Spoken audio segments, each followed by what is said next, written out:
Я неожиданно заскочила, чтобы оставить кое-какие документы, которые забыла занести.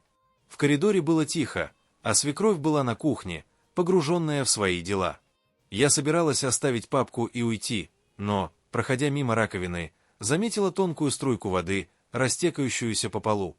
Небольшая лужица образовалась возле розетки, что сразу привлекло мое внимание. Не поднимая шума, я перекрыла воду, отключила от сети стоящие приборы и вытерла пол, чтобы предотвратить повреждения.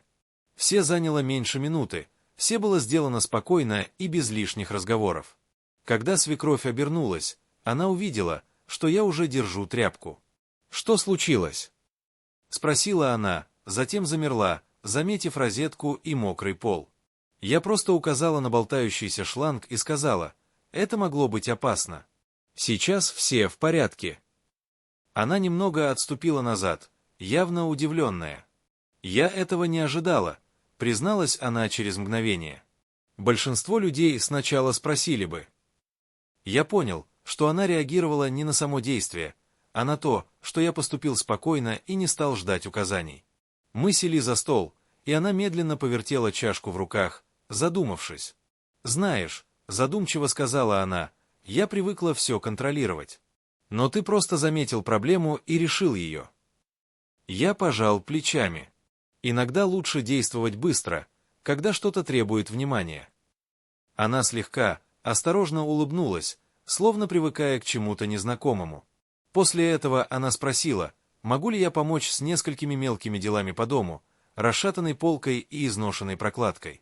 Я починил их спокойно, тем же способом, не торопясь и не устраивая из этого показуху. «Меня это смущает», — честно сказала она, когда кто-то не суетится и не ждет указаний. «Это плохо?» — спросил я. Она помолчала, прежде чем ответить. «Нет, просто необычно».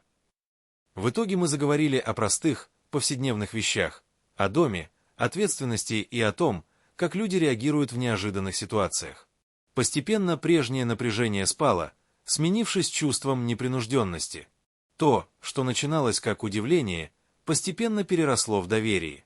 Позже она почти, между прочим, упомянула кое-что, как будто это давно ее волновало.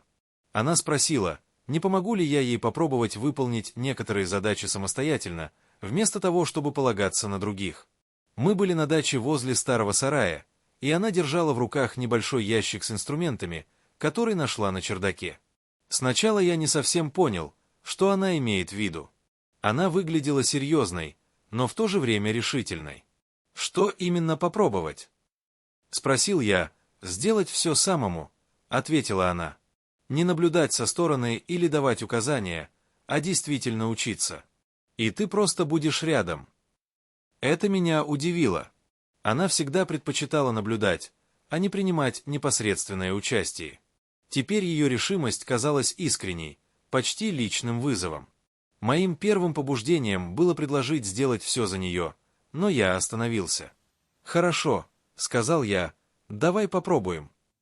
В ее выражении лица мелькнула тихая благодарность, не волнение, не облегчение, а просто признательность за то, что я не отверг ее идею и не стал спорить.